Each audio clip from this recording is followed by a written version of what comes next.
Good morning students, कैसे हो आप सभी। आशा करता हूँ सभी अच्छे होंगे। मैं सतविंदर खटखड़ और आज आपके लिए लेके आया हूँ ऑर्गेनिक केमिस्ट्री का बहुत ही इंपॉर्टेंट टॉपिक एरोमेटिसिटी। तो चलिए बच्चों, आज हम जानेंगे कि एरोमेटिसिटी है क्या, हम एरोमेटिसिटी क्यों पढ़ते हैं, एरोमेटिसिटी से क्या हो जाता है कि जो मोस्टली ऑर्गेनिक कंपाउंड है बच्चों वो क्या करना चाहते हैं, एरोमेटिसिटी को अटेन करना चाहते हैं। कि एरोमेटिसिटी से ऐसा क्या हो जाता है कि हर कोई मॉलिक्यूल क्या करना चाहता है, ऑर्गेनिक मॉलिक्यूल क्या करना चाहता है, एरोमेटिसिटी अटेन करना चाहता है। तो चलिए जानते हैं बच्चों एरोमेटिसिटी क्या। आज का हमारा टॉपिक है एरोमेटिसिटी कि एरोमेटिसिटी है क्या बच्चों। एरोमेटिसिटी क्या है, जो एरोमेटिसिटी वर्ड है, aromaticity word arrive from Greek word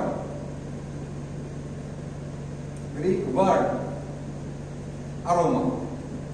किससे है बच्चों, जो हमारा एरोमेटिसिटी वर्ड है वो ग्रीक वर्ड अरोमा से आया बच्चों। किससे आया है, अरोमा से। Which means fragrance, which means fragrance, fragrance, which means fragrance. वो कंपाउंड जो क्या कर देते हैं, क्या करते हैं, फ्रेग्रेंस यानी सुगंध, स्मेल प्रोड्यूस करते हैं बच्चों, fragrance.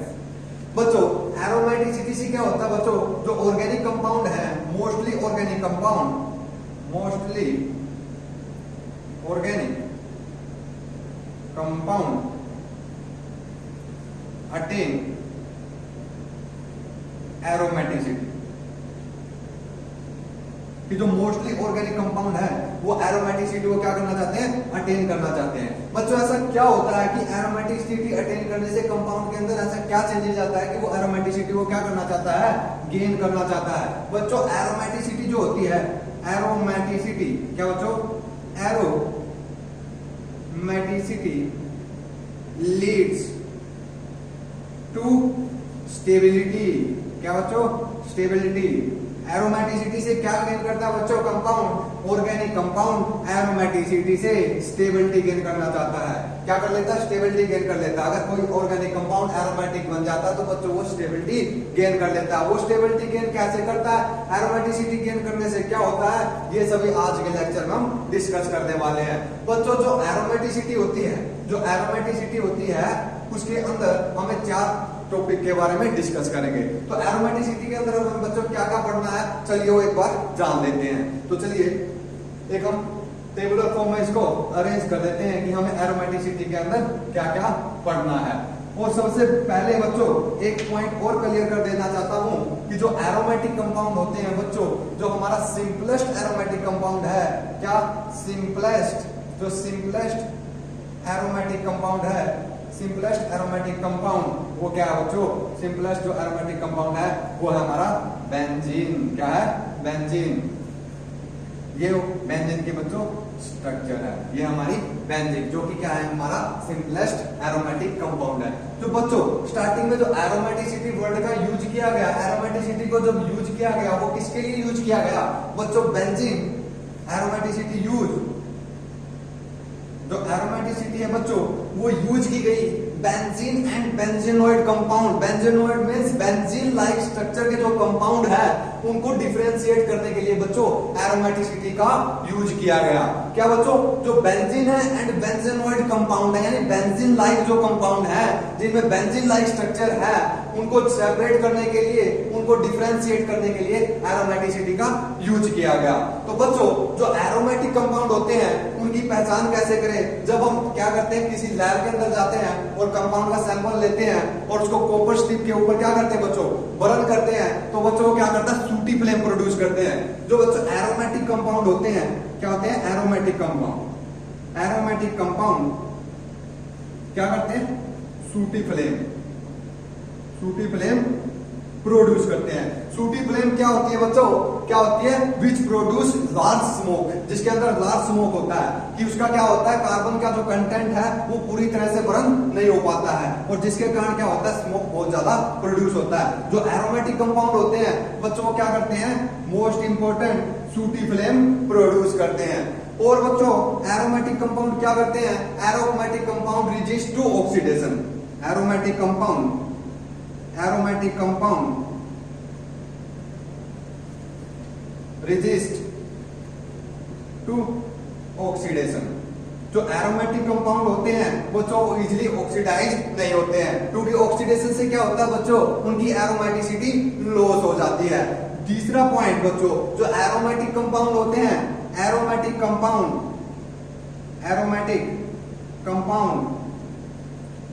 Don't show addition reaction.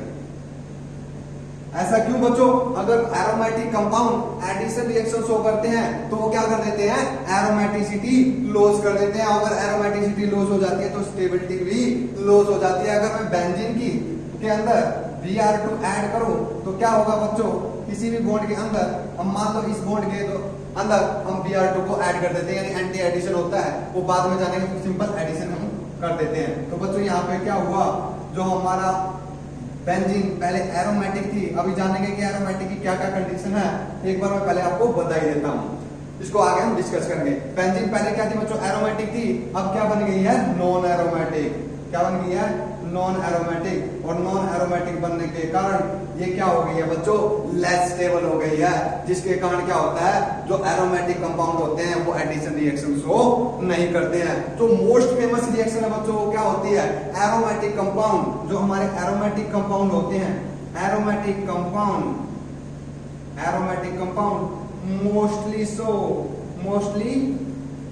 So substitution reaction. कौन सी बच्चों, सब्स्टिट्यूशन रिएक्शन शो करते हैं। बच्चों सब्स्टिट्यूशन रिएक्शन के दौरान एरोमेटिसिटी रिटेन रहती है, जिसके कारण जो हमारे एरोमेटिक कंपाउंड है वो क्या करते हैं, एरोमेटिक इलेक्ट्रोफिलिक सब्स्टिट्यूशन रिएक्शन। और सब्स्टिट्यूशन में भी कौन सी रिएक्शन बच्चों, इलेक्ट्रोफिलिक। कौन सी, इलेक्ट्रोफिलिक सब्स्टिट्यूशन। कौन सी, इलेक्ट्रोफिलिक सब्स्टिट्यूशन।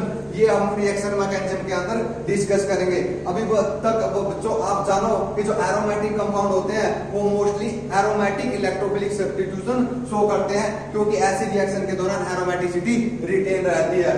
तो बच्चों जो हमारा सिंपलेस्ट एरोमेटिक कंपाउंड है बेंजीन, तो उसी को लेकर चलते हैं। तो चलिए जानते हैं कि एरोमेटिसिटी से स्टेबिलिटी कैसे गेन होती है, कि जो एरोमेटिसिटी है उससे स्टेबिलिटी कैसे किसी कंपाउंड को अटेन होती है। तो चलिए बच्चों हम जो सिंपलेस्ट एरोमेटिक कंपाउंड है बेंजीन, उसको हम ड्रा कर लेते हैं। तो ये बच्चों हमारे पास बेंजीन है, क्या है, बेंजीन। ये बेंजीन है बच्चों। अब बेंजीन के अंदर क्या होगा बच्चों, रेजोनेंस होगा, क्योंकि देखो अल्टरनेट पोजीशन के ऊपर sigma pi sigma pi alternate position के ऊपर हमारे पास क्या है, सिग्मा पाई। अगर ऐसा कोई सिस्टम हमें मिलता है तो बच्चों उसके अंदर क्या हो जाता है, रेजोनेंस हो जाता है। तो बच्चों यहाँ पर बेंजीन के अंदर क्या है, अल्टरनेट पोजीशन के ऊपर सिग्मा पाई बॉन्ड प्रेजेंट है, तो बच्चों यहाँ पे क्या होगा, रेजोनेंस होगा। तो चलिए रेजोनेंस हम करवा देते हैं। ये बॉन्ड यहाँ शिफ्ट होता है बच्चों, तो ये बॉन्ड यहाँ शिफ्ट होगा और ये बॉन्ड यहाँ शिफ्ट होगा। तो जो न्यू स्ट्रक्चर बन के हमारे सामने आएगी वो क्या होगी बच्चों, तो देखिए ये बॉन्ड यहाँ पे शिफ्ट होगा बच्चों। ये बच्चों हमारी कौन सी स्ट्रक्चर है, ये फर्स्ट स्ट्रक्चर है, ये सेकंड स्ट्रक्चर है। बच्चों अगर इन दोनों स्ट्रक्चर को मैं ऐड कर दूं, 1+2 कर दूं, तो बच्चों हमारे पास क्या निकल के आएगा, रेजोनेंस हाइब्रिड निकल के आएगा। क्या निकल के आएगा, रेजोनेंस हाइब्रिड। क्या, रेजोनेंस हाइब्रिड। तो ये हमारे पास क्या, जो इलेक्ट्रॉन डेंसिटी है वो क्या है, डीलोकेलाइज हो जाएगी और all carbon atom in benzene ring. तो बच्चों ये क्या है हमारे पास, 1 और 2 को बोलेंगे, ये क्या है बच्चों, मिक्सचर ऑफ 1+2 और इसको क्या बोलेंगे बच्चों, रेजोनेंस। क्या बोलेंगे, रेजोनेंस हाइब्रिड। क्या, रेजोनेंस हाइब्रिड। जो बच्चों रेजोनेंस हाइब्रिड होता है, एक मोस्ट इंपोर्टेंट क्वेश्चन किसी भी एग्जाम के अंदर पूछ लिया जाता है कि जो रेजोनेंस हाइब्रिड होता है बच्चों वो क्या होता है, रियल होता है। क्या होता है, रियल होता है। क्या होता है, रियल होता है। और जो ये हमारी रेजोनेटिंग स्ट्रक्चर होती है 1 और 2 क्या है, रेजोनेटिंग स्ट्रक्चर है। क्या है, रेजोनेटिंग स्ट्रक्चर। जो रेजोनेटिंग स्ट्रक्चर बच्चों होती है वो क्या होती है, इमेजिनरी या हाइपोथेटिकल, जिनका कोई एग्जिस्टेंस नहीं होता। क्या होती है बच्चों, हाइपोथेटिकल, ये भी क्वेश्चन आपसे पूछा जा सकता है कि जो हमारी रेजोनेटिंग स्ट्रक्चर होती है वो हाइपोथेटिकल इन नेचर होती है, जिनका कोई एग्जिस्टेंस नहीं होता, और जो रेजोनेंस हाइब्रिड है बच्चों वो रियल होता है, उसका एग्जिस्टेंस होता है। अगर बच्चों रेजोनेंस हाइब्रिड रियल है, कोई चीज एग्जिस्ट कब करेगी, जब उसकी एनर्जी लो होगी, एनर्जी लो है तो स्टेबिलिटी ज्यादा है, एनर्जी लो है तो स्टेबिलिटी बच्चों क्या होगी, ज्यादा होगी। अगर यहाँ पे रेजोनेंस हाइब्रिड रियल है, एग्जिस्ट कर रहा है, तो मतलब क्या है बच्चों, जो रेजोनेंस हाइब्रिड है उसकी एनर्जी रेजोनेटिंग स्ट्रक्चर से क्या है, कम है, तभी वो क्या है, रियल और एग्जिस्ट कर पा रहा है। अगर रेजोनेटिंग स्ट्रक्चर हाइपोथेटिकल है तो इसका मीनिंग क्या हुआ बच्चों, जो रेजोनेटिंग स्ट्रक्चर है उनकी एनर्जी रेजोनेंस हाइब्रिड से क्या है, ज्यादा है। तो बच्चों यहाँ पे क्या हुआ है, जो रेजोनेंस हुआ है, रेजोनेंस होने के कारण क्या हो गया है, हमारा सिस्टम जो बेंजीन है उसने क्या कर लिया है, स्टेबिलिटी गेन कर ली है। अब बच्चों इसको एक आसान एग्जांपल से हम इसको ट्रीट करते हैं। देखिए, अगर बच्चों हमें कोई भी वर्क करना हो, कोई भी कार्य करना हो, तो उसके लिए हमें कुछ ना कुछ एनर्जी लगानी पड़ेगी, एनर्जी लगानी पड़ेगी तो एनर्जी का लॉस होगा, और एनर्जी का लॉस होगा तो मतलब स्टेबिलिटी क्या होगी, बढ़ेगी या नहीं बढ़ेगी। अब बच्चों यहाँ पे क्या है, अगर मैं बेंजीन को देखूं तो इलेक्ट्रॉन क्या कर रहे हैं बच्चों, डीलोकेलाइज, यानी बच्चों इलेक्ट्रॉन क्या कर रहे हैं, रिवॉल्व कर रहे हैं किसके अंदर, साइक्लिक रिंग के अंदर। अगर इलेक्ट्रॉन साइक्लिक रिंग के अंदर रिवॉल्व करेंगे तो सिस्टम का मास, सिस्टम की क्या होती है, पोजीशन के कारण, ये क्या हमारा बेंजीन सिस्टम है, बेंजीन सिस्टम की पोजीशन के कारण क्या होगी बच्चों, पोजीशन के कारण क्या होगी, पोटेंशियल एनर्जी होगी, क्या होगी, पोटेंशियल एनर्जी होगी। तो जो पोटेंशियल एनर्जी है वो क्या, बेंजीन की इंटरनल एनर्जी है, बेंजीन सिस्टम की क्या है, इंटरनल एनर्जी। अब बच्चों क्या करेंगे, जब इलेक्ट्रॉन क्या करेंगे, मूवमेंट करेंगे, ये तो है नहीं कि इलेक्ट्रॉन ऐसे ही मूवमेंट कर जाएंगे, मूवमेंट के लिए कुछ एनर्जी की रिक्वायरमेंट होगी। अगर एनर्जी की अगर रिक्वायरमेंट है तो बच्चों इलेक्ट्रॉन एनर्जी कहां से लेंगे, वो इंटरनल एनर्जी और बेंजीन सिस्टम को क्या करेंगे, यूज करेंगे, इसके लिए डीलोकेलाइजेशन के लिए, मूवमेंट के लिए।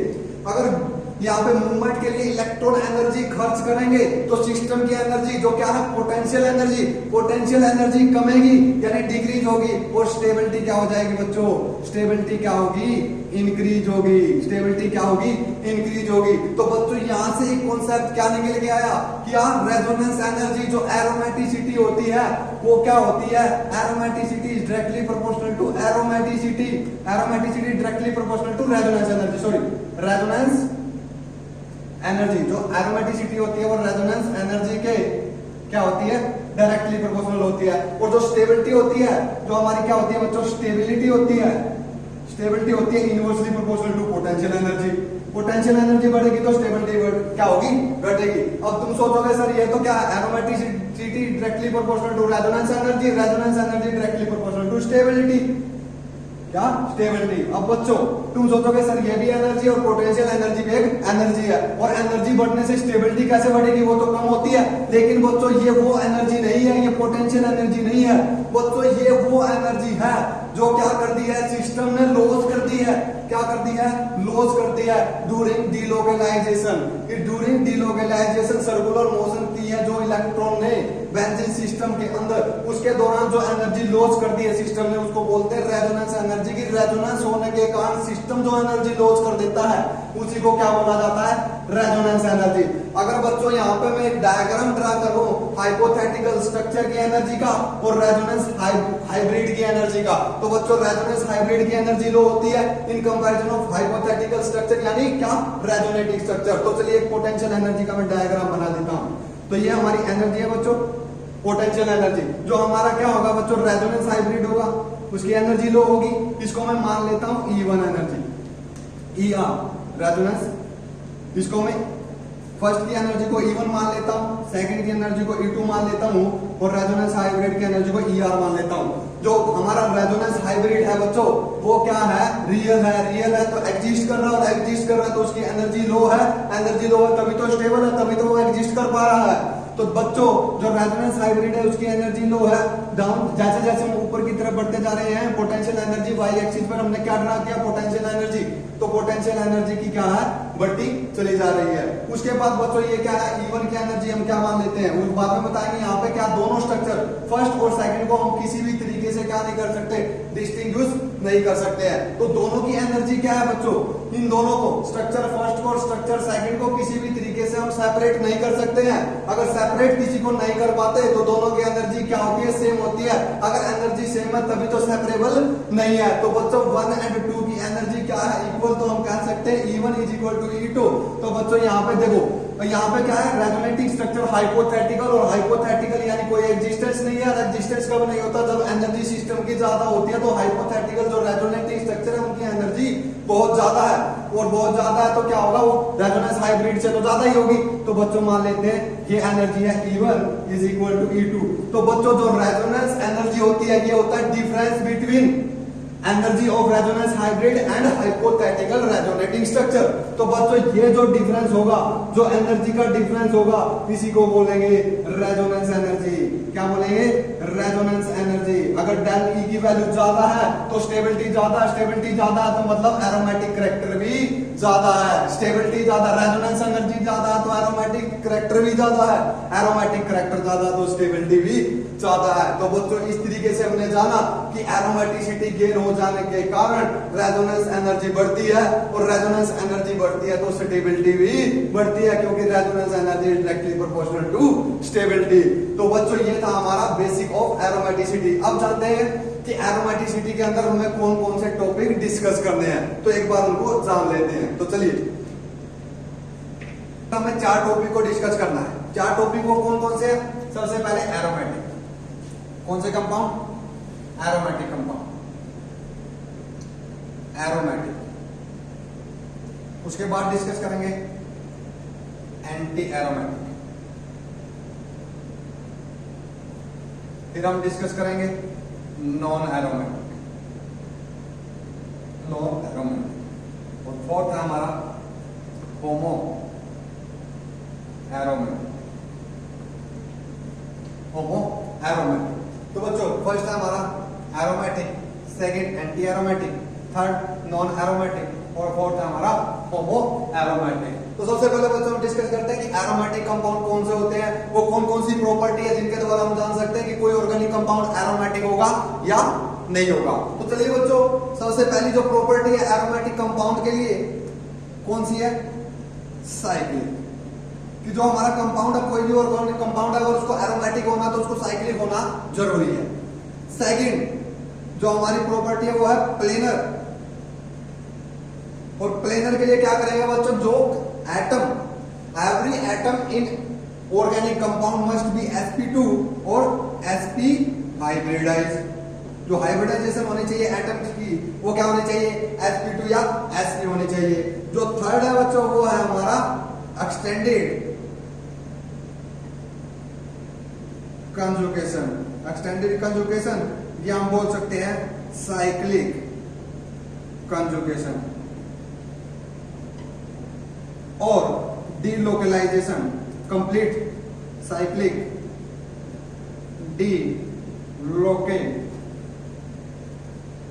Delocalisation of electron. और जो फोर्थ प्रॉपर्टी है वो बच्चों हक्कल रूल। क्या, हक्कल्स रूल। हक्कल्स रूल कौन सा, 4n+2 पाई इलेक्ट्रॉन्स, और where n is equal to 0, 1, 2, 3, 4 and so on.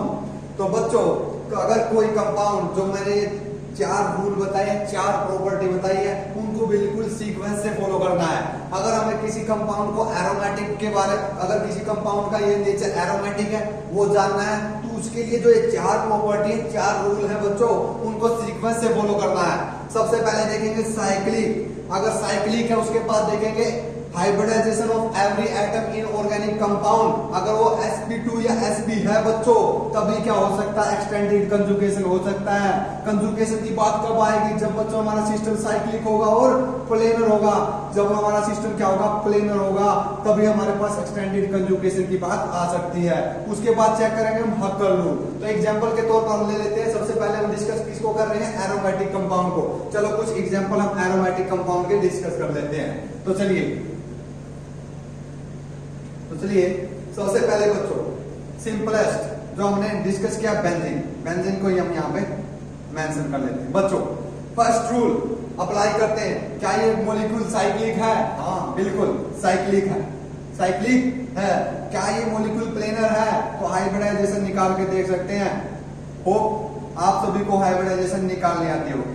Sigma sigma sigma और एक पाई, और जो हाइब्रिडाइजेशन होती है बच्चों हम उसमें सिग्मा बॉन्ड को काउंट करते हैं। तो 1 2 3 के लिए बच्चों क्या होती है sp2, तो यहाँ पे भी क्या है sp2।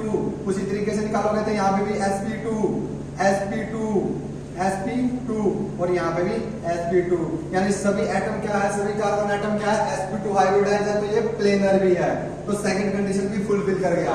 उसके बाद देखते हैं एक्सटेंडेड कंजुगेशन। कंजुगेशन के लिए बच्चों pi sigma pi sigma pi sigma pi sigma, तो बच्चों यहाँ पे एक्सटेंडेड कंजुगेशन भी है। ये इलेक्ट्रॉन यहाँ, ये इलेक्ट्रॉन यहाँ, ये बॉन्ड यहाँ, तो ये बॉन्ड यहाँ, ये बॉन्ड यहाँ शिफ्ट होगा तो ये वाला यहाँ शिफ्ट हो जाएगा, तो ये वाला यहाँ शिफ्ट हो जाएगा। तो यहाँ पे एक्सटेंडेड कंजुगेशन भी प्रेजेंट है, एक्सटेंडेड कंजुगेशन भी प्रेजेंट है। और लास्ट प्रॉपर्टी जो आती है बच्चों 4n+2 रूल, यानी उसके अंदर अगर n की वैल्यू में 1 पुट करता हूं तो पाई इलेक्ट्रॉन कितने निकल के आएंगे, 2 पाई इलेक्ट्रॉन।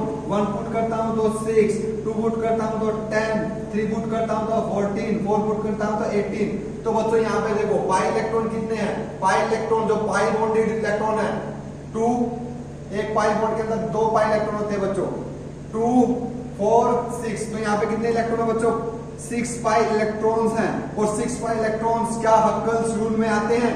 तो देखो बच्चों ये हक्कल्स रूल को भी फॉलो करता है। तो जो हमारा बेंजीन है वो क्या है, हमारा एरोमेटिक कंपाउंड है। क्या है, एरोमेटिक कंपाउंड है। चलो एक नेक्स्ट एग्जांपल ले लेते हैं। तो बताइए बच्चों क्या ये कंपाउंड एरोमेटिक है? तो वही रूल, 4 बातें। क्या ये साइक्लिक है? हाँ जी बिल्कुल साइक्लिक है, साइक्लिक है। क्या ये प्लेनर है? क्या ये प्लेनर है? निकालोगे तो सभी जो कार्बन एटम है उनकी हाइब्रिडाइजेशन क्या निकल के आएगी बच्चों, sp2। निकाल के देख लेना, sp2 निकालोगे तो देखो सिग्मा सिग्मा और यहाँ पे भी एक सिग्मा, 3 के लिए sp2 और यहाँ पे भी क्या है, हाइड्रोजन है तो सिग्मा सिग्मा सिग्मा sp2। तो ये क्या है, प्लेनर भी है। अगर मैं रेजोनेंस कराऊं तो रेजोनेंस भी हो सकता है, तो रेजोनेंस भी है। अब देखते हैं पाई इलेक्ट्रॉन यानी हक्कल्स रूल। तो कितने पाई इलेक्ट्रॉन है बच्चों, इसके अंदर एक पाई बॉन्ड है तो 2 पाई इलेक्ट्रॉन्स इसके अंदर प्रेजेंट है। तो बच्चों 2 पाई इलेक्ट्रॉन्स के हक्कल्स रूल में को फॉलो करते हैं। तो देखो एरोमेटिसिटी के लिए जो हक्कल रूल है उसके अंदर 2 पाई इलेक्ट्रॉन्स हमें मिलते हैं। तो बच्चों ये जो हमारा कंपाउंड है वो क्या है, एरोमेटिक इन नेचर है। क्या है, एरोमेटिक इन नेचर है। सबसे पहले बच्चों ये 4 रूल तुम्हें किसी भी कंपाउंड के ऊपर अप्लाई करने हैं और फाइंड आउट कर लेना है कि वो एरोमेटिक है या नहीं है। सबसे पहले साइक्लिक देखोगे, उसके बाद क्या देखोगे, प्लेनर देखोगे, और प्लेनर चेक करने के लिए क्या देखोगे, हाइब्रिडाइजेशन चेक करोगे। जो हमारा मॉलिक्यूल है उसके एटम की, एवरी एटम की हाइब्रिडाइजेशन या तो sp2 होनी चाहिए या sp होनी चाहिए, तभी वो क्या होगा, प्लेनर होगा। उसके बाद देखेंगे एक्सटेंडेड कंजुगेशन यानी साइक्लिक रेजोनेंस, और लास्ट में जब हम पहुंचते हैं वो है हक्कल रूल यानी 4n+2 पाई इलेक्ट्रॉन्स। और बच्चों जो कॉम्पिटिटिव एग्जाम होते हैं उसके अंदर ये पूछ लिया जाता है कि वो बताओ जो एरोमेटिसिटी होती है उसके लिए हक्कल्स रूल के लिए पाई इलेक्ट्रॉन्स कौन से होते हैं, यानी 4n+2 पाई इलेक्ट्रॉन्स रूल को फॉलो करता है। तो ये क्वेश्चन पूछ लिया जाता है। और बच्चों तो दूसरा क्वेश्चन यहाँ से बनता है, वो पूछ लेता है बेंजीन, तुम्हें कोई भी कंपाउंड दे देगा। मान लो हमें कोई बेंजीन कंपाउंड यहाँ पे गिवन है, बेंजीन लाइक कंपाउंड हमने दे दिया, ये गिवन है हमें, और पूछ लेगा कि बेंजीन के लिए क्या है, n की वैल्यू फाइंड आउट करो, n की वैल्यू फाइंड आउट करो। 4n+2 क्या बच्चों, पाई इलेक्ट्रॉन्स, और यहाँ पे पाई इलेक्ट्रॉन्स कितने सिस्टम के पास बच्चों, 2 4 6, और यहाँ पे कितने बच्चों, अगर पाई इलेक्ट्रॉन हक्कल रूल के अकॉर्डिंग कितने होते हैं, 4n+2 पाई इलेक्ट्रॉन्स, और हमारे पास कितने हैं, 6। तो 4n = इसको यहाँ पे लेके जाएंगे राइट हैंड साइड में, तो 6 - 2 ये प्लस का तो माइनस का हो जाएगा, 4n = 4, तो n की वैल्यू क्या आ जाएगी बच्चों, 1। तो ऐसे भी क्वेश्चन आपसे पूछ सकता है, तो ध्यान दीजिएगा। अब नेक्स्ट क्वेश्चन लेके चलते हैं बच्चों एरोमेटिसिटी के ऊपर ही। अगर ये 4 बात आप सीक्वेंस से लगाओगे, सबसे पहले देखोगे साइक्लिक, उसके बाद क्या देखोगे, प्लेनर, और प्लेनर के लिए क्या sp या sp2 हाइब्रिडाइजेशन चेक करोगे, उसके बाद क्या देखोगे, एक्सटेंडेड कंजुगेशन, और लास्ट में क्या चेक करोगे बच्चों, हक्कल्स रूल। और बहुत सारे बच्चे कैसे होते हैं बच्चों, उन्हें क्या पता होता है, वो क्या करते हैं, डायरेक्ट हक्कल्स रूल को क्या करते हैं, अप्लाई करते हैं किसी भी कंपाउंड को एरोमेटिक देखने के लिए। अब मैं बच्चों आपको एक एग्जांपल यहाँ पे शो करता हूँ। तो बच्चों देखो बहुत सारे बच्चे होंगे कि बोलेंगे सर ये क्या है 2 4 6, इसके अंदर 6 pi इलेक्ट्रॉन्स है और 6 pi इलेक्ट्रॉन्स है, तो ये क्या है हक्कल्स रूल को फॉलो करता है और ये एरोमेटिक इन नेचर है। नहीं बच्चों, ये एरोमेटिक इन नेचर नहीं है, क्योंकि आपने क्या कर दिया है, डायरेक्ट फोर्थ रूल यहाँ पे अप्लाई कर दिया है। सबसे पहले जो सीक्वेंस से रूल आपको फॉलो करना है, सबसे पहले साइक्लिक चेक करना है, उसके बाद प्लेनर चेक करना है, उसके बाद एक्सटेंडेड कंजुगेशन चेक करना है और लास्ट में बच्चों आपको हक्कल्स रूल चेक करना है। इस कंपाउंड के अंदर देखो फर्स्ट रूल ये फॉलो कर रहा है, ये साइक्लिक है, बिल्कुल जी ये साइक्लिक है। उसके बाद देखते हैं क्या ये प्लेनर है। प्लेनर के लिए हम चेक करते हैं कि सभी जो हमारा ऑर्गेनिक कंपाउंड दिया है उसका एवरी एटम की हाइब्रिडाइजेशन या तो sp होनी चाहिए या sp2 होनी चाहिए। तो यहाँ पे बच्चों जो एक सेंटर है हमारा वो क्या है बच्चों, सिग्मा सिग्मा सिग्मा, और 4 सिग्मा बॉन्ड के लिए हाइब्रिडाइजेशन क्या होती है बच्चों, sp3। तो यहाँ पे क्या है, सभी एटम की हाइब्रिडाइजेशन sp या sp2 नहीं है, क्या है, एक एटम की हाइब्रिडाइजेशन sp3 है। तो बच्चों ये कंपाउंड क्या है, नॉन प्लेनर है। क्या है, नॉन प्लेनर है, और नॉन प्लेनर है तो ये सेकंड पोजीशन को, ये सेकंड प्रॉपर्टी को फॉलो नहीं कर रहा है किसकी, एरोमेटिसिटी की। तो बच्चों ये कंपाउंड एरोमेटिक नहीं हो सकता है। मोस्टली बच्चों को कंफ्यूजन यही होती है कि वो डायरेक्ट हक्कल्स रूल से चेक करते हैं, जिनके कारण उनका क्वेश्चन गलत हो जाता है। तो ये गलती आप कभी मत दोहराइएगा। अगर एरोमेटिसिटी चेक करनी है, अगर तुम सीक्वेंस से चलोगे तो कोई भी क्वेश्चन तुम्हारा गलत नहीं हो सकता है बच्चों। सबसे पहले साइक्लिक चेक करना, उसके बाद प्लेनर चेक करना है, उसके बाद एक्सटेंडेड कंजुगेशन और लास्ट में क्या करना है, तुम्हें हक्कल्स रूल चेक करना है। अब कुछ कंपाउंड में यहाँ पे लिख देता हूं और उनको देखते हैं एरोमेटिक है या नहीं है। तो चलिए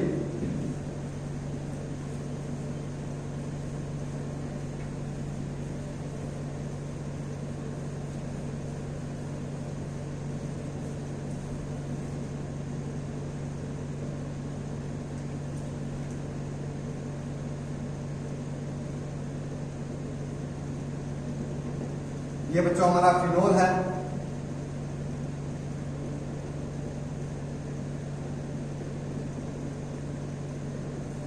ये एनिलीन है,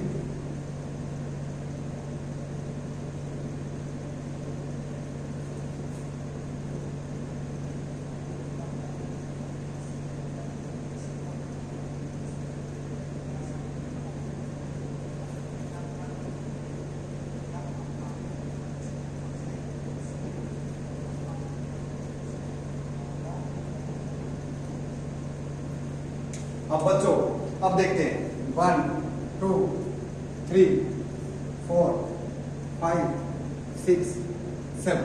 तो बच्चों फर्स्ट कंपाउंड देखते हैं। फर्स्ट के अंदर बच्चों देखो सबसे पहले क्या करते हैं, साइक्लिक। अब तुम बोल देखो बच्चों यहाँ पे क्या है, नॉन बॉन्डेड इलेक्ट्रॉन, तो यहाँ पे ये रेजोनेंस कर सकते हैं, कर सकते हैं या नहीं कर सकते, कर सकते हैं। अगर यहाँ पे बच्चों ये रेजोनेंस करेंगे तो रेजोनेंस में कितने इलेक्ट्रॉन ने पार्टिसिपेट किया बच्चों, 2 और 6, तो ये हमारे है ही 6 पाई तो रिंग के, और 2 non bonded electron of oxygen. तो टोटल कितने इलेक्ट्रॉन ने पार्टिसिपेट किया, 8 इलेक्ट्रॉन्स ने।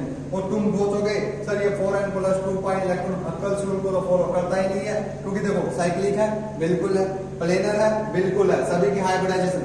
बच्चों अब यहाँ पे देखो तुम सोच रहे होगे सर यहाँ पे क्या है, ऑक्सीजन की हाइब्रिडाइजेशन क्या है, सिग्मा सिग्मा, यहाँ पे non bonded electron sigma sigma, और नॉन बॉन्डेड इलेक्ट्रॉन को भी हम काउंट करके चलते हैं। तो क्या होगा बच्चों, 2 बॉन्ड पेयर और 2 लोन पेयर, तो हाइब्रिडाइजेशन निकल के आएगी sp3।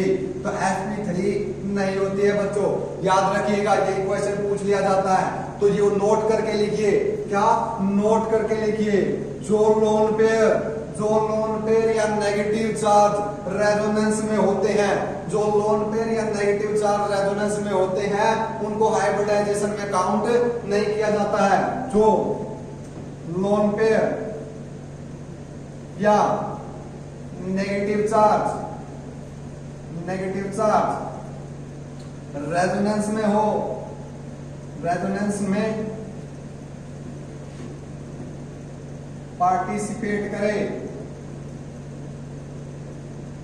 उसको हाइब्रिडाइजेशन में काउंट ना करें, याद रखिएगा। तो बच्चों यहाँ पे देखो ये lone pair of electron resonance में पार्टिसिपेट कर रहा है, जिसके कारण बच्चों यहाँ पे अगर मैं हाइब्रिडाइजेशन निकालूं तो इसको तो हम काउंट करेंगे नहीं। तो sigma sigma 2 bond pair plus 1 lone pair, तो 3 के लिए क्या निकल के आएगी बच्चों, sp2। तो जो यहाँ पे ऑक्सीजन है बच्चों उसकी हाइब्रिडाइजेशन sp2 है न कि sp3, तो इसको याद रखिएगा। तो बच्चों देखो यहाँ पे 8 इलेक्ट्रॉन क्या कर रहे हैं, पार्टिसिपेट कर रहे हैं। अगर मैं हक्कल सूल को देखूं तो वहां पे देखा 2 6 10 14 18 ये पाई इलेक्ट्रॉन्स हमें मिल रहे थे 4n + 2 में। अगर n की वैल्यू हम 0 1 2 4 3 4 एंड सो ऑन अगर हम दें, लेकिन यहाँ पे 8 पाई इलेक्ट्रॉन्स हमें कहीं पे भी नहीं मिल रहे। देखो बच्चों तुम्हारे अकॉर्डिंग ये कंपाउंड क्या है, अगर हमारे अकॉर्डिंग देखें तो ये कंपाउंड क्या होना चाहिए था, एरोमेटिक नहीं होना चाहिए था। लेकिन बच्चों जो नेसेसरी कंडीशन है, हमें एरोमेटिसिटी किसके अंदर चेक करनी है, साइक्लिक सिस्टम के अंदर। किसके अंदर, साइक्लिक सिस्टम के अंदर। तो बच्चों हमारा साइक्लिक सिस्टम क्या है, ये है, ये साइक्लिक सिस्टम है, यानी बेंजीन लाइक स्ट्रक्चर है ना हमारी। तो यहाँ पे क्या होगा, जो OH है उसको हमें क्या करना है, एरोमेटिसिटी में पार्टिसिपेट नहीं करवाना है, क्योंकि ये क्या है, एसाइक्लिक में आ जाएगा। हमें क्या करना है, साइक्लिक के अंदर ही क्या करनी है, चेक करनी है एरोमेटिसिटी। अब साइक्लिक के अंदर देखे तो ये साइक्लिक रिंग है, साइक्लिक रिंग है तो साइक्लिक है। सेकंड प्लेनर है, सभी की हाइब्रिडाइजेशन अगर तुम निकालोगे, प्रीवियस एग्जांपल में हमने निकाल के भी देखी थी, तो सभी की हाइब्रिडाइजेशन sp2 निकल के आएगी। एक्सटेंडेड कंजुगेशन भी है, और पाई इलेक्ट्रॉन कितने 2 4 6 पाई इलेक्ट्रॉन्स है। तो बच्चों ये सिस्टम क्या है हमारा, ये एरोमेटिक इन नेचर है। क्या एरोमेटिक इन नेचर है। सेम एग्जांपल बच्चों ये यहाँ पे है, ये लोन पेयर पार्टिसिपेट करेगा, लेकिन हमें क्या करना है, केवल साइक्लिक सिस्टम के अंदर ही क्या करनी है, एरोमेटिसिटी को चेक करना है। तो बच्चों ये कंपाउंड भी क्या है हमारा, एरोमेटिक कंपाउंड है। क्या है, एरोमेटिक कंपाउंड है। तो थर्ड एग्जांपल हम ले लेते हैं बच्चों। थर्ड एग्जांपल के अंदर देखिए, क्या ये प्लेनर है, क्या ये साइक्लिक है, बिल्कुल साइक्लिक है। क्या ये प्लेनर है, बिल्कुल। अगर हम हाइब्रिडाइजेशन निकालोगे सभी सेंटर के ऊपर तो वो sp2 निकल के आएगी, ये प्लेनर है। तो थर्ड रूल है, क्या एक्सटेंडेड कंजुगेशन कर सकता है, बिल्कुल कंजुगेशन कर सकता है। यहाँ पे भी ये बॉन्ड शिफ्ट हो सकता है और यहाँ पे भी ये बॉन्ड शिफ्ट हो सकता है। तो क्या है, यहाँ पे एक्सटेंडेड कंजुगेशन भी है। उसके बाद आता है हक्कल सूल। तो पाई इलेक्ट्रॉन कितने, 2 पाई इलेक्ट्रॉन्स हमारे पास प्रेजेंट है। तो बच्चों ये सिस्टम क्या है हमारा, एरोमेटिक है। क्या है, एरोमेटिक है। उसके बाद यहाँ पे देखो बच्चों, ये सिस्टम क्या है, साइक्लिक है। उसके बाद प्लेनर है, क्योंकि यहाँ पे जो ये नेगेटिव चार्ज है बच्चों। अब तुम सोच रहे होगे सर यहाँ पे हाइब्रिडाइजेशन sp3 निकालेंगे हम, sp3 नहीं है बच्चों। मैंने एक नोट करके तुम्हें बात लिखवाई है कि जो लोन पेयर या नेगेटिव चार्ज रेजोनेंस में पार्टिसिपेट करता है उसको हम क्या नहीं करते, हाइब्रिडाइजेशन में काउंट नहीं करते। तो बच्चों यहाँ पे अगर हम हाइब्रिडाइजेशन निकाले तो निकल के क्या आएगी, sp3 ना आकर sp2 निकल कर आएगी। तो ये साइक्लिक भी है बच्चों, प्लेनर भी है, सभी एटम की हाइब्रिडाइजेशन sp2 है। उसके बाद एक्सटेंडेड कंजुगेशन भी है। और हक्कल सूल में अगर पाई इलेक्ट्रॉन की काउंट करूं तो यहाँ पे क्या नेगेटिव चार्ज में बच्चों 2 इलेक्ट्रॉन होते हैं, 2 2 4 2 6। तो कितने हो गए बच्चों, 6 पाई इलेक्ट्रॉन, और 6 पाई इलेक्ट्रॉन हक्कल सूल को फॉलो करते हैं। तो बच्चों ये कंपाउंड क्या है हमारा, एरोमेटिक इन नेचर है। क्या है, एरोमेटिक इन नेचर है। तो यहाँ पे देखिए बच्चों, मोस्ट इंपोर्टेंट बेंजाइन, ये क्या बच्चों, एक इंटरमीडिएट है। ड्यूरिंग द रिएक्शन इसकी फॉर्मेशन होती है। इंटरमीडिएट क्या होते हैं, वो कंपाउंड जो किसी क्या करते हैं, किसी रिएक्शन के दौरान हमें मिलते हैं। रिएक्शन के दौरान इंटरमीडिएट की फॉर्मेशन होती है। तो बच्चों ये बेंजाइन है, मोस्ट इंपोर्टेंट है। बहुत सारे एग्जाम में इसको पूछ लिया जाता है कि बेंजाइन एरोमेटिक है, नॉन एरोमेटिक है, एंटी एरोमेटिक है या होमो एरोमेटिक है। हम अब एरोमेटिसिटी की बात कर रहे हैं। तो बच्चों देखो यहाँ पे तुम कहोगे सर ये साइक्लिक भी है, बिल्कुल है भाई, साइक्लिक भी है। तो यहाँ पे देखो ये सेंटर sp2 है, ये भी sp2 है, sp2 और ये दो सेंटर क्या है हमारे, sp है बच्चों। तो ये प्लेनर भी है, sp sp2 हाइब्रिडाइजेशन है तो सभी एटम में क्या होगा, वो प्लेनर होगा। तो ये प्लेनर भी है बच्चों, साइक्लिक भी है। अब देखते हैं एक्सटेंडेड कंजुगेशन। तो यहाँ पे एक्सटेंडेड कंजुगेशन भी हो रहा है। अब तुम कहोगे सर इसके अंदर पाई इलेक्ट्रॉन तो 2 4 6 और 2 8 है। क्या है, 8 है। तो बच्चों 8 है। तो यहाँ पे क्या बच्चों, हमें एक बात पहले ही डिस्कस करके चला हूं मैं प्रीवियस एग्जांपल के अंदर कि हमें जो क्या देखना है बच्चों, जो एरोमेटिसिटी चेक करनी है वो साइक्लिक सिस्टम के अंदर चेक करनी है। और साइक्लिक सिस्टम के अंदर बच्चों ये 3 पाई इलेक्ट्रॉन सी 3 पाई बॉन्ड ही क्या करेंगे, डीलोकलाइजेशन करेंगे, क्या करेंगे, रेजोनेंस करेंगे। तो हमारे पास बच्चों कितने इलेक्ट्रॉन पार्टिसिपेट करेंगे रेजोनेंस में, 6 और 6 पाई इलेक्ट्रॉन हक्कल रूल फॉलो करते हैं। तो बच्चों ये कंपाउंड क्या है, बेंजाइन क्या होता है हमारा, एरोमेटिक इन नेचर होता है, मोस्टली रिएक्शन के दौरान फॉर्म होता है।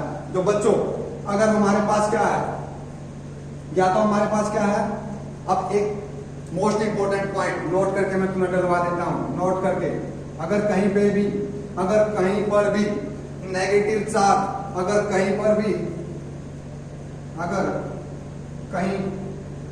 भी लोन पेयर या नेगेटिव चार्ज sp 2 या sp हाइब्रिडाइज एटम पर है तो वो रेजोनेंस नहीं करेगा।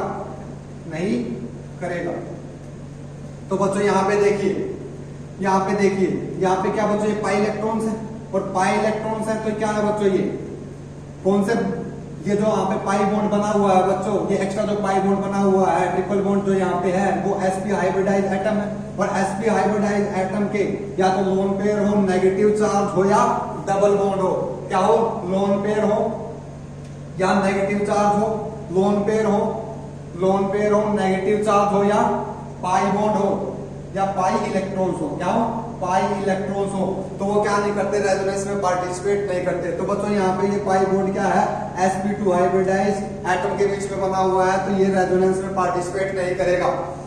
उसी तरीके से बच्चों देखो यहाँ पे ये सिस्टम भी क्या बच्चों हमारा साइक्लिक है, प्लेनर है, और यहाँ पे पाई इलेक्ट्रॉन्स कितने बच्चों, एक्सटेंडेड कंजुगेशन भी है, देखो एक्सटेंडेड कंजुगेशन भी हो जाएगा। यहाँ पे पाई इलेक्ट्रॉन्स की बात करें तो पाई इलेक्ट्रॉन्स कितने बच्चों हमारे पास यहाँ पे 6, और तुम कहोगे पाई इलेक्ट्रॉन 6 और 2, एक हमारे पास लोन पेयर है तो 2 इलेक्ट्रॉन लोन पेयर के अंदर है, तो 8 इलेक्ट्रॉन, टोटल इलेक्ट्रॉन कितने बच्चों 8। लेकिन बच्चों यहाँ पे जो लोन पेयर है वो क्या नहीं करता, रेजोनेंस में पार्टिसिपेट नहीं करता, तो हमारे पास डिलोकलाइज जिसमें इलेक्ट्रॉन कितने इन्वॉल्व है, 6 पाई इलेक्ट्रॉन, और 6 पाई इलेक्ट्रॉन हक्कर रूल को फॉलो करते हैं। तो बच्चों ये कंपाउंड क्या हमारा एरोमेटिक है। और अब देखो ये जो मैंने नोट लिखवाया है वो इसी के लिए लिखवाया है, तो देखो यहाँ पे निकालें sigma sigma, 2 bond pair 1 lone pair, hybridization sp2, और sp2 हाइब्रिडाइज एटम के ऊपर या तो नेगेटिव चार्ज हो या लोन पेयर हो, वो रेजोनेंस में पार्टिसिपेट नहीं करेगा।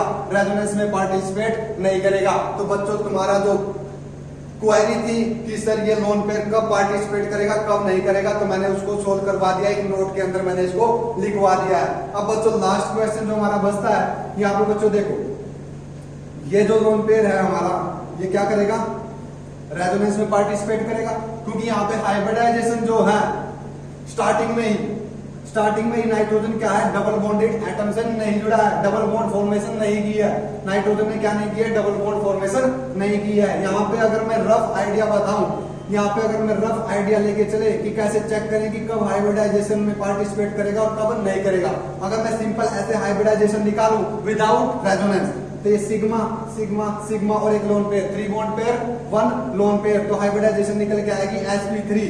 तो बच्चों यहाँ पे नाइट्रोजन की हाइब्रिडाइजेशन sp3 नहीं है, ये हमें चेक करने के लिए देखा कि ये हाइब्रिडाइज सिंपल विदाउट रेजोनेंस हमने चेक किया है कि हाइब्रिडाइजेशन sp3 है, तो रेजोनेंस करेगा विदाउट, ये हाइपोथेटिकल है बच्चों, होती नहीं है। हमने चेक करने के लिए, हमें इजी करने के लिए कि रेजोनेंस क्या करेगा, जो हमारा लोन पेयर है वो रेजोनेंस करेगा या नहीं करेगा, उसके लिए रफ कैलकुलेशन की है।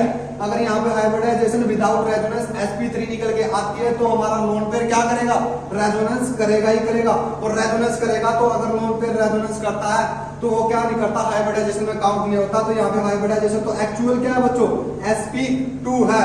और अगर हमें क्या चेक करना, lone pair negative charge resonance में पार्टिसिपेट करेगा या नहीं करेगा, तो उसके लिए हमें चेक करके देखना है, रफ आइडिया लेना है विदाउट रेजोनेंस। तो यहाँ पे विदाउट रेजोनेंस sp3 निकल के आई है हमारी हाइब्रिडाइजेशन, जो कि एक्चुअल में नहीं है, क्योंकि अगर sp3 आती है तो लोन पेयर क्या करेगा, नेगेटिव चार्ज रेजोनेंस करेगा, और यहाँ पे निकल के आई sp2 तो यहाँ पे लोन पेयर रेजोनेंस नहीं करेगा।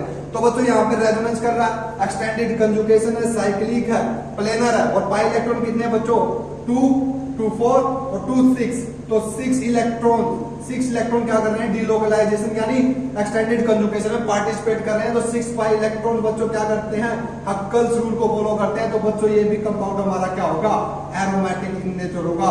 तो बच्चों यहाँ पे जो 2 पॉइंट मैंने लिखवाए हैं, जो 2 नोट लिखवाए हैं, उनको याद रखिएगा, और कोई भी ऐसा क्वेश्चन नहीं होगा जो तुमसे ना बने किसी भी एग्जाम के अंदर।